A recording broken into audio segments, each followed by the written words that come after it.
Buongiorno e ben ritrovati con il TG Flash di New Sicilia ed eseguiti i titoli più importanti della mattina. In apertura un incidente sul lavoro nelle campagne di Mineo, in provincia di Catania. Era alla guida di un trattore quando improvvisamente il mezzo si è ribaltato, travolgendolo e uccidendolo sul colpo. La vittima è Francesco Piccolo, di 80 anni.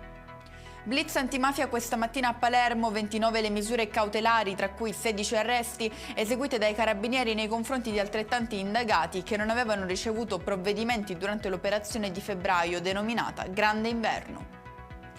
Notte drammatica quella appena trascorsa a Palermo, dove un uomo ha aggredito la compagna e poi ha appiccato un incendio all'interno della loro abitazione. Necessario l'intervento dei vigili del fuoco per domare le fiamme e del personale sanitario del 118 per prestare soccorso alla donna.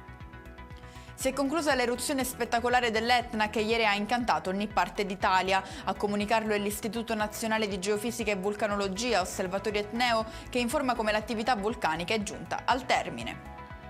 Eseguito con successo un intervento chirurgico all'ospedale San Vincenzo di Taormina su un paziente sessantenne affetto da tetralogia di Fallot. Una dimostrazione, commentano i vertici dell'ASP di Messina, dell'impegno continuo nell'innovazione e nell'eccellenza medica.